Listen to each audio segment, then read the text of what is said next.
함께 봉독하신 말씀 누가복음 14장 12절에 14절 말씀 중심에서 복이 있는 대접이라는 제목으로 말씀을 통해 함께 은혜 나누기를 원합니다. 안식일날 예수님이 수종병든 자를 고치고 바리새인의 집에 식사 초대받아 들어가셔서 그래서 병자를 고치고 또 거기 앉아있는 사람들을 보며 지난주에 상석을 좋아하는 사람들을 보면서 예수님이 또 한마디 하실 수밖에 없는 지난 시간에 차라리 끝에 가서 앉아라 라고 하시면서 그렇게 진정으로 높임을 받는 방법은 내가 나를 높여서 높이지는 것이 아니고 사람들이 높여준다기보다 하나님께서 우리를 높여주실 때 우리는 진정한 높임을 받는 영광을 누리게 된다라는 것이죠. 더 나아가서는 또 내가 나를 높이는 것이 아니라 사람들이 나를 알아주고 알아봐 줬을 때 그래서 나라는 존재가 남들 앞에서도 높임을 받을 수 있다라는 것을 그렇게 상고해 보았습니다. 세상에서 높임을 받기보다 하늘에서 높임을 받는 하늘에 가서 귀한 상을 받고 하늘에 가서 칭찬받기 합당한 세상 상이 아니라 하늘의 상을 우리는 거룩한 욕심을 가지고 우리는 살아가야 할 것을 예수님의 가르침을 통해서 함께 상고해 보았습니다. 오늘도 예수님께서 그 잔치 자리에 들어가시면서 또 느끼시고 경험하신 것들을 우리에게 말씀해 주시는데 사람에게 한 것이 하나님께 한 것이 되는 것에 대한 비결을 우리 예수님이 말씀해 주십니다. 그래서 부한 사람들 대접하기보다 차라리 가난한 사람들을 대접했을 때 그것은 하나님께 하는 비결이다. 하나님이 갚아주신다. 결론적인 말씀과도 같이 그렇게 주셨는데 하나님이 갚아주시는 비결이 어떤가? 이것을 우리는 늘 생각하며 하나님이 갚아주시는 그것을 우리는 받으려고 해야 되지 사람들에게 뭔가 보답을 받으려고 하는 것은 너무나도 어리석은 생각이다라는 것을 비교적으로 말씀해 주십니다. 본문으로 돌아와서 복이 되는 대접이 어떤 것인가? 먼저는 부한 이웃을 칭하지 말라라고 말씀하십니다. 12절에 점심이나 저녁이나 베풀거든 벗이나 형제나 친척이나 부한 이웃을 칭하지 말라. 이렇게 대접한다고 하는 것은 음식을 차려서 손님을 모신다, 더 나아가서는 예우를 갖춰 잘 대한다, 이런 사전적 의미를 가지고 있습니다. 오늘 본문에는 음식으로 이야기해 볼 때 음식을 차려서 손님을 모시는데 그 손님을 예수님이 말씀하시건대 형제나 친척이나 부한 이웃을 손님으로 칭하지 말라. 우리 주님께서 상당히 부정적인 그런 모습으로 말씀합니다. 형제를 배제하라, 친척을 배제하라, 부한 이웃을 배제하라, 그런 것은 결코 아니죠. 비교적으로 말씀해 볼 때 하나님께서 갚아주실 수 있는 비결이 무엇인가 그것을 말씀하시다 보니까 그리고 진짜 복 있는 대접하는 생활이 어떤 것인가 그것을 말씀하시다 보니까 형제와 비교되는 이웃이 있습니다. 친척과 부한 이웃과 비교되는 또 가난한 이웃이 있습니다. 그런 모습 속에서 그들을 완전히 배제하라는 것이 아니라 하나님이 갚아주실 만한 그런 연약한 자들을 강조하다 보니까 이들은 어쩌면은 청하지 말라라고까지도 주님이 말씀하시는 것을 우리는 생각해 봅니다. 거기에 잔치 자리에 놓여 있었던 사람들은 대부분이 바리새인의 집이기 때문에 바리새인과 거의 수준이 같은 사람들, 동료 바리새인들이라든가 율법 교사들 그들이 아니겠나 일반적으로 우리는 그렇게 다 추정해 볼 수가 있습니다. 예수님의 눈에도 한눈에 그렇게 들어왔을 겁니다. 대부분이 바리새인들이고 자기 자존심과 명예심을 가지고 잘났다라고 자부심을 가지고 살아가는 그들이고 어쩌면 그러니까 그들의 너무나도 자만함과 교만함과 높은 자리를 좋아하는 그것을 주님 이미 다 내다보시고 그것을 꼬집어서 그것을 말씀해 주셨다라고 하는 것처럼 거기에 참여한 사람들은 모두가 다 뭔가 받았으면 갚을 수 있는 능력이 있는 사람들이다, 이렇게 볼 수가 있습니다. 그래요, 자기 우울감과 자존심을 가지고 있는 바리새인들, 그들은 경제적인 부유한 측면에 들어가 있는 사람들이다라고 볼 수가 있고 거기에 모인 이들도 대부분이 그만한 수준을 가지고 있는 사람들이라고 하는 것을 볼 수가 있습니다. 그래서 서로 초대하고 초대받고 품앗이적이죠. 내게 그렇게 베풀었으니까 나도 그렇게 해야지. 지극히 정상적입니다. 지극히 인간적인 관계, 정상적인 인간관계입니다. 그렇잖아요? 그럴 수 있어야 돼요. 서로가 대접을 받았으면 또 대접해 줄 알아야 되죠. 초청받았으면 또 초청해 줄 알아야 되죠. 그렇잖아요? 그러면 서로가 그 관계가 계속 지속됩니다. 그러나 뭔가 나는 베풀었는데 오는 것이 없다. 그러면은 오고 가는 정이 연결되지 못해요. 그래서 줬는데 오는 것이 없다. 그럼 다시 안 줍니다. 근데 이게 인지상정이라. 그러니까 서로가 똑같진 않다 할지라 서로가 주고받고 당신이 밥을 샀으니까 내가 커피를 살게 이 정도라도 서로가 주고받고 하면은 그 관계가 지속성이 될 수가 있어요. 그 인간관계 하나의 비결이라고 볼 수가 있습니다. 그러니까 형편과 사정에 따라서 다 다를 수가 있겠지만은 서로 그만한 수준이 된다라면은 수준되는 만큼 자신의 자존심도 되잖아요. 그만큼 수준이 되면 그러면 수준 있게 살아가야 돼. 품격 있게 살아가야 된다라는 것이죠. 그렇습니다. 그러니까 딱 보면은 저 사람은 그만한 수준이 되는데 그만한 수준 있는 삶을 살아가지 못하고 있구나 이렇게 보이기도 합니다. 하나의 경제적인 모습으로 바라본다 할지라도 돈은 많이 벌 줄 아는데 돈 쓸 줄을 모르는 사람이 있다 이렇게도 보이는 사람이 있어요. 얼마나 안타까운지 몰라요. 돈은 모기 위해서 버는 거예요. 쓰기 위해서 버는 거예요. 그 관점에 따라 사람들이 이제 달라지는 거예요. 자꾸 끌어모으려고 하는 사람이 있어. 그리고 끌어모은 걸 막 쓰려고 하는 사람이 있죠. 일단은 있던지 막 쓰기를 좋아하는 사람이 있어요. 그러다가 망할 수도 있겠지만은 그러니까 분수 있게 살아가야 되고 분수 있게 해야 되겠지만은 아무튼 인간관계 속에서는 서로가 대접하고 대접받고 하는 것은 참으로 지극히 수평적이고 정상적인 서로의 관계다라는 것을 있을 수가 있습니다. 서로 교제력을 과시할 수가 있습니다. 저 사람이 나에게 이런 걸 샀으면은 자존심이 강한 사람은 더 비싼 거로 보답합니다. 그래야지 자기의 마음이 편하고 더 자존심이 세워지는 거예요. 그렇잖아요. 그러니까 저 사람도 저 정도 했는데 나는 그 이상 해야지 이런 마음도 필요합니다. 그래서 너무나 자신의 과시하는 교만 속에 빠지면 안 되겠지만은 그런 모습 속에서도 주님께서는 인간관계 그것의 정상적인 것을 전제해 두고 오늘 예수님이 말씀하시는 것은 그 이상의 차원을 우리에게 말씀해 주시기 위해서 부한 이웃을 정하지 말라 그렇게 말씀하십니다. 그래서 부한 이웃을 정했으면은 그 부한 자가 내게 도리 갚는다는 것이죠. 그러면은 내게 남는 것이 아무것도 없다는 것이죠. 하나님 나라 갔을 때 하나님께 받을 사항이 없다는 것입니다. 그런 모습 속에서 사람들은 세상에서는 그것을 원하지만은 서로가 주고받는 걸 원하지만 그러나 다음 세계 하나님의 나라를 내다보는 사람은 그런 수준으로만 살아가는 인생이 아니라는 거예요. 그러니까 부한 자들을 초청해서 내가 대접했으면은 세상에서 다 갚기 때문에 까무식기 된다는 것이죠. 그러니까 그런 생활을 반복적으로 하지 말라라고 하기 위해서 오르시는 부한 이웃을 칭하지 말라 그렇게 말씀하십니다. 바울도 세상적으로 얼마나 뛰어난 사람입니까? 어디 가서 자존심 굽힐 사람 아닙니다.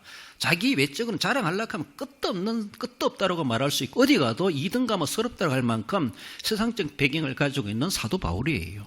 그렇지만 그가 예수님을 만나고 나서는 다 버리고 그리고 유대인이나 이방인이나 할례자나 무할례자나 다 똑같이 대해주지 않습니까? 자기를 낮춰가지고 그 구절 중에 한마디에 말씀이 고린도전서 9장 22절입니다. 약한 자들에게 내가 약한 자와 같이 된 것은 약한 자들을 얻고자 하며 내가 여러 사람에게 여러 모습이 된 것은 아무쪼록 몇 사람이라도 구원하고자 함이라 라고 하며 사도 바울의 관심은 오직 그 한 영혼을 전도하는 데 관심이 있어요.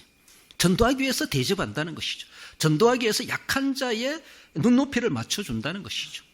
그리고 사회적 강자라면 강자처럼 또 대해준다는 것이죠. 이런 모습 속에서 어쩌면 그 모든 행위가 하나님 나라 갔을 때에 하나님이 나에게 다른 모습으로 상을 주실 수 있을 것을 그렇게 소망하면서 오늘 본문에서는 약한 자들에게 내가 약한 자와 같이 된 것은 내가 어떤 사람인데 그런 사람들과 같이 어울려 이것이 아니라는 것이죠. 다 내려놓고 도리어 그런 사람들 갚을 길 없는 약자들을 그렇게 친근하게 대해줬다라는 것을 말씀합니다. 그래서 부한 이웃을 정하지 말라. 이것이 하나의 복 받는 하나의 대접의 비결이다라는 것입니다. 나아가서는 사회적 약자를 대접하라. 반면에 그렇게 말씀하시죠. 13절에 잔치를 베풀거든 차라리 가난한 자들과 몸 불편한 자들과 전원 자들과 맹인들을 청하라고 말씀하십니다. 앞에서 그렇게 형제나 친척이나 부한 자들과 대줘야 되는 그런 사람들이 가난한 자, 몸 불편한 자, 저는 자, 앞 못 보는 자 이런 사람들로 비교되고 있습니다. 상당히 사회적인 약자입니다. 그들은 어쩌면은 예수님의 말씀으로 볼 때 그들은 갚을 길이 없는, 갚을 능력이 없는, 나보다 너무나도 연약한 가운데 살아가고 있는 그런 사람들이다라는 것이죠. 하나님이 사람을 창조하셨을 때는 너나 나나 남녀노소 우리가 살아가니까 나이도 많고 어린 아이가 있지, 하나님 앞에는 똑같은 인간입니다. 똑같은 하나님의 형상으로 남자와 여자를 창조하셨다고 말씀하십니다.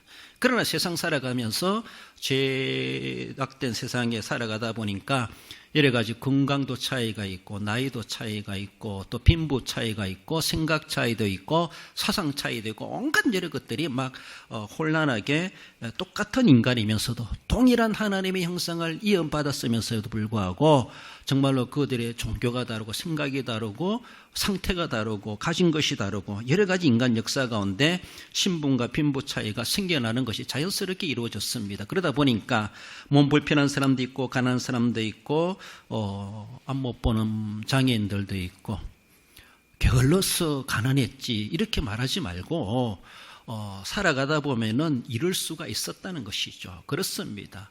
정말로 빈둥빈둥 게으르기 때문에 가난에 찌들려 살아가는 그런 어리석은 사람도 없잖아. 있을 수 있겠죠. 자기가 노력하면 얼마든지 할 수 있는데 가난을 결코 자랑할 건 아닙니다. 결코 자랑할 게 아니에요. 부하다고 해서 또 교만할 것도 아니고, 그렇지만은 할 수 있으면 가난한 것보다 부하는 것이 좋습니다.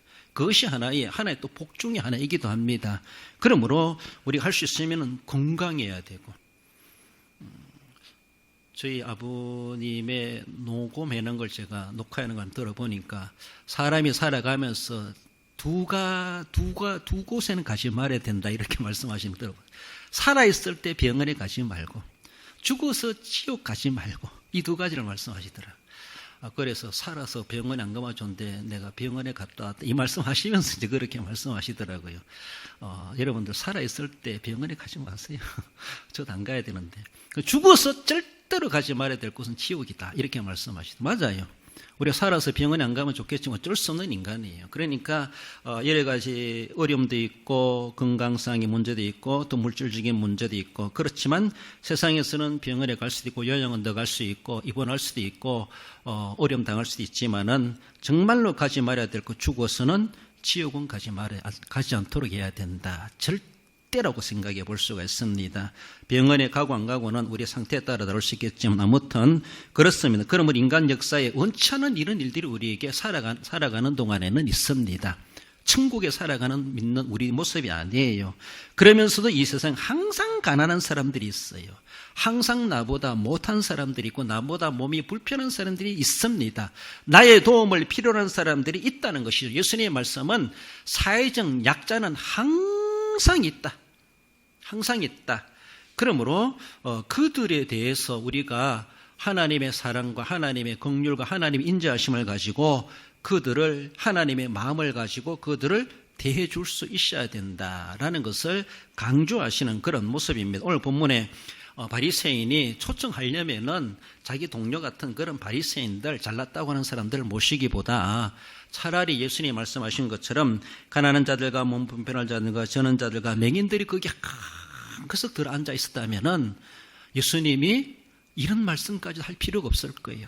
바리새인 그 주인을 불러가지고 얼마나 칭찬했겠습니까? 하늘의 상이 크도다라고 이렇게 칭찬하실 건데 주님이 초청받아 가면서도 주인 기분 나쁘게 이런 말씀까지 막 하시는 거예요, 지금요. 이참에 어쩌면은 이런 모습 속에서 너무나 주님이 보실 때 이런 기회에 얼마나 좋냐는 것이죠. 너무나 이 좋은 기회를 잔치를 베풀면서도 그런 사람들은 눈이 안 보인다는 것이죠. 그런 사람들이 있어야 되는데, 그런 사람들을 돌봐야 되는데라는 것이죠. 이런 우리 주님께서는, 우리 하나님께서는 사회적 약자의 관심이 많으시다라는 것을 우리가 성경상에서 많이 찾아볼 수가 있어요. 신명기 14장 29절에 보면은 너희 중에 분깃이나 기업이 없는 레위인과 내 성중에 거류하는 객과 및 고아와 가부들이 와서 먹고 배부르게 하라 그렇게 말합니다. 시편 68편 5절에서는 그의 거룩한 처소에 계신 하나님은 고아의 아버지시며 과부의 재판장이시라 이렇게 말합니다. 어느 누구에게 하소연할 데 없는 과부, 어느 누구 의지할 데 없는 고아, 누가 돌봐주겠는가? 하나님은 그들의 어버이가 되신다. 하나님은 그들의 재판장이 되신다. 이렇게까지도 표현하며 하나님은 그 약자들에 대해서 관심이 치대하시다고 하는 것을 말씀하십니다. 그러니까 우리도 하나님 그 마음을 동일하게 품고 사회적 약자들을 비난하고 게으르고 그렇지라고 하며 뿌린 대로 거두는 것이다라고 그렇게만 생각하지 말고, 그런 결과도 있겠지만은, 그런 사람도 있겠지만은, 그러나 통 크게 통 넓게 하나님의 마음도 지금 저 고아를 향하여, 저 과부를 향하여, 저 가난한 자를 향하여 주님이 얼마나 애절한 마음을 가졌을까, 그 마음을 우리가 품자는 것이죠. 그런 마음으로 그 갚을 길 없는 그들에게 그들을 대접하라는 것이죠. 그러면 하나님이 대갚아 주신다는 것이죠. 이게 복 있는 대접 행위라는 것이죠. 똑같은 갚을 길 있는 사람들을 대접하는 것은 세상 복에 불과하고 하나님이 주시는 복이 아니라고 볼 수가 있습니다. 여러분들, 사회적 약자만이 아니죠. 우리는 하나님 앞에 완전히 원수된 자고 버려진 자입니다. 마귀 밥이 된 자들이에요. 마귀의 이빨에 끼어있던 우리들입니다. 아무 쓸모가 없는 우리들임에도 불구하고 하나님은 고아 같은 과부 같은 우리들 그냥 내버려 두지 아니하시고 나도 모르겠다라고 하면 그만인데, 그렇게 억만죄악 가운데 빠져 영원히 형벌받을 우리들을 어디에 써먹으려고 하나님이 그렇게 관심을 가지셨어. 여러분들, 하나님께서 이 사회적 약자의 관심을 가지셨다고 하는 것은 바로 죄인 너에게 내가 관심이 있다 이 말씀입니다. 우리에게. 의인에게 관심이 있는 것이 아니라 우리는 양에 관심이 있다기보다 잃어버린 양 한 마리의 그 애절한 마음을 가지고 찾아 나서는 목자처럼 우리 하나님께서는 나를 그렇게 영적으로 고아된 자고 과부된 자고 의지할 데 없는 자고 하소연할 데 없고 누구 하나 도움받을 데 없는 그런 완전히 버려진 자고 마귀가 추수가기 좋은 그런 처지에 놓인 우리들을 향하여 나는 너의 아버지다. 우리에게 그렇게 손 내미시고 우리를 품으시고 우리를 어디에 써먹으려고, 어디에 쓸모 있다라고. 그래서 독생자까지도 희생시켜 가시면서 우리를 위해서 그렇게 베푸셨는가라는 것이죠. 하나님의 마음이 그러하시다는 거예요. 우리가 그런 고아였어요. 우리가 그런 과부였어요. 우리가 그런 맹인이었고 우리가 다리 저는 사람이었고 우리가 버려진 사람이었어요. 우리가 노숙자였어요. 어디 가도 갈 데도 없고 들어갈 데도 없고 대우받을 데도 없고 누가 알아주는 사람도 없는 우리들인데 하나님께서 거두어 주셨다는 것이죠. 주님의 사랑으로. 이것을 우리는 생각을 하는 것이죠. 하나님은 이 땅에 우리가 살아가는 동안에 늘 사회적 약자가 존재하니까 하나님이 나를 거두어 주신 것처럼 우리도 그 하나님의 마음을 품고 그 이웃들을, 그 약자들을 하나님의 사랑을 베풀고 실천하는 그 행위를 주님은 강조하신다는 것이죠. 예수님이 이 땅에 오신 것도 바로 의인을 부르는 것이 아니라 죄인을 부르러 왔어요. 완전히 버려진 자들, 상징적으로 객가, 고아, 가부 이렇게 말하지 않습니까? 그렇습니다. 그것을 위해 주님이 오신 사역이 바로 그 사역이고 지금도 그 사역을 하고 계시고 앞으로 십자가 사역도 그러하시다. 그것과 연결되고 있다고 하는 것을 이런 교훈 속에서 말씀해 주신다라는 겁니다. 주님 오시는 그날까지 우리를 고아같이 버려두지 아니하시고 지금도 세상 끝날까지 내가 너희와 함께하리라고 말씀하시고 그리고 내가 너희를 데리러 오겠다라고 말씀하지 않습니까? 요한복음 14장 18절에 보면 내가 너희를 고아와 같이 버려두지 아니하고 너희에게로 오리라. 할렐루야. 그렇습니다. 이런 사회적 약자에 대해서 인간적인 모습에서도 그렇게 대접하는 것이 주님의 마음, 주님의 사랑을 실천하는 것이고 그리고 하늘의 복을 받을 수 있는 비결이다. 우리가 인간관계는 정상적으로 해가면서 그 전제하면서 또 이런 것까지도 할 수 있어야 된다라는 겁니다. 이 일을 잘 하셔야 돼요. 앞에 거 싹 무시해버리고 이것만 이렇게 하려는 것이 아니라 인간관계 계속해 가세요. 주고받고 늘 하시면서도 그리고 또 오른손에 한 일이 왼손이 모르게 할 정도로 사회적 약자를 향해서도 기부하고 대접하고 베풀고 섬기고 나눠주고 이런 것들을 하나님이 다 아신 바 된다는 것이죠. 하나님이 다 그래서 갚아주신다는 것. 그게 진짜 복 있는 삶이라는 것입니다. 마지막으로 부활 시에 갚음을 받는 사람이라고 하는 것을 말씀하죠. 14절에 그리하면 그들이 갚을 것이 없으므로 내게 복이 되리니 이는 의인들의 부활 시에 내가 갚음을 받겠음이라 하시더라. 그렇게 행한 자들에게 부활 시에 누가 갚아주겠습니까? 주체자는 여기 제시되고 있지 않지만 예수님이 말씀하시는 것처럼 예수님이 심판장으로 오셨을 때 다 갚아주시겠다. 내가 갚아준다 이 말씀이라고도 할 수가 있고 하나님께서 다 갚아주신다. 이 세상에서 주실 수 없는 하늘의 것들로 우리에게 갚아주신다는 것이죠. 이자를 붙인 자면 몇 부 이자가 되겠습니까? 원금보다 더 많을 수가 있어요. 그렇잖아요. 갚아주시는 것이. 세상에서는 서로가 관계 지속을 위해서 주고받고 give and take를 꼭 필요로 하겠지만은 그것은 늘 일상적으로 서로가 해가면서도 그러나 내가 받은 것에 대해서 갚을 길 없는 다른 사람, 당사자가 아니라 다른 사람에게 내가 그렇게 내가 받을 줄도 알았으니까 나도 베풀 줄도 알아야지 이런 생각하면서 우리가 그렇게 감당해 가야 돼. 우리가 부대에 가서도 영상을 보았던 것처럼 미국에 있는 그런 사람들이 해프 인터내셔널 그 재단에서 해프는 송아지란 말이죠. 한 잔에 우유를 주기보다 한 마리의 젖소를 줘서 자립하게 만들자. 이런 정신, 그 자세가 필요하죠. 그렇습니다. 한 잔에 우유 컵을 주는 것은 쉬울 수가 있어요. 그러나 한 마리 송아지를 주는 것은 엄청난 크죠.